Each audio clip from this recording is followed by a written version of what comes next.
ಏನೇನು ಪ್ರಿಯ ಇದೆ? ಅಲಂಕಾರ ಪ್ರಿಯೋ ವಿಷ್ಣು, ಅಭಿಷೇಕ ಪ್ರಿಯೋ ಶಿವ, ನಮಸ್ಕಾರ ಪ್ರಿಯೋ ಭಾನು, ಬ್ರಾಹ್ಮಣೋ ಭೋಜನ ಪ್ರಿಯ. ನಾವು ಕೊನೆ ಸೆಂಟೆನ್ಸ್ ಒಂದೇ ಇಟ್ಕೊಂಡು ಬಿಟ್ಟಿದ್ವಿ, ಅದೊಂದೇ ಜನಗಳಿಗೆ ಬ್ರಾಹ್ಮಣರಿಗೆ ನಿಂದ ಮಾಡಲಿಕ್ಕೆ ಚೇಷ್ಟೆ ಮಾಡಲಿಕ್ಕೆ ಬರುತ್ತೆ, ಅದನ್ನೇ ಇಟ್ಕೊಂಡು ಮಾಡ್ತಾ ಇದ್ವಿ. ವಾಸ್ತವಿಕವಾಗಿ ವಿಷ್ಣುವಿಗೆ ಅತ್ಯಂತ ಪ್ರಿಯವಾಗಿರ್ತಕ್ಕಂಥದ್ದು ಯಾವುದು? ಅಲಂಕಾರ. ನೋಡು, ತಿರುಪತಿಯಲ್ಲಿ ಹೋಗ್ರಿ, ಉಡುಪಿಯಲ್ಲಿ ಹೋಗ್ರಿ, ಪಂಢರಪುರಲ್ಲಿ ಹೋಗ್ರಿ, ವಿಷ್ಣುವಿನ ಯಾವ ದೇವಸ್ಥಾನದಲ್ಲಿ ಒಳ್ಳೆ ಸುಂದರವಾಗಿರ್ತಕ್ಕಂಥ ಅಲಂಕಾರ ಮಾಡ್ತಾರೆ. ಅಲಂಕಾರ ಪ್ರಿಯೋ ವಿಷ್ಣು, ಅಭಿಷೇಕ ಪ್ರಿಯೋ ಶಿವ. ಏನಾದರೂ ಮನಸ್ಸು ನೋವಾಗಿದೆ ಅಂದರೆ ರುದ್ರಾಭಿಷೇಕ ಮಾಡಿಸು ಅಂತ ಹೇಳ್ತಾನೆ. ರುದ್ರಾಭಿಷೇಕಕ್ಕೆ ಪ್ರಾಧಾನ್ಯ. ರುದ್ರದಿಗೆ ಅಲಂಕಾರ ಮಾಡು, ಈ ಅಲಂಕಾರ ಮಾಡು, 108 ಅಲಂಕಾರ. ಅವ ಸ್ವಾಮಿ, ನಾ ಭಸ್ಮವಾಸಿನೇ, ಸ್ಮಶಾನ ವಾಸಿನೇ ರುದ್ರಾಯ, ಅಲ್ಲಿರೋವು ನಾನು ಭಸ್ಮಧಾರಣೆ, ನನಗೆ ಅಲಂಕಾರ ಬೇಕಾಗಲ್ಲ. ನಿರಂತರ ಅಭಿಷೇಕ, ಸಂತತ ಧಾರ ಅಂತ ನಿರಂತರ ಅಭಿಷೇಕ. ಅಭಿಷೇಕ ಪ್ರಿಯೋ ಶಿವ.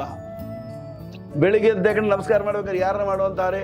ಸೂರ್ಯ ನಮಸ್ಕಾರ ಅಂತ. ಅದಕ್ಕೆ ನಮಸ್ಕಾರ ಪ್ರಿಯೋ ಭಾನು, ಭಾನು ನಮಸ್ಕಾರ ಪ್ರಿಯ. ಸೂರ್ಯ ನಮಸ್ಕಾರದಿಂದಲೇ ನಮ್ಮ ಯೋಗಾಸನ ಪ್ರಾರಂಭ, ಮತ್ತೊಂದಿಲ್ಲ. ಅದನ್ನು ಕೊನೆಯಲ್ಲಿ ಬಂದದ್ದು ಬ್ರಾಹ್ಮಣ ಭೋಜನ ಪ್ರಿಯ. ಎಲ್ಲರೂ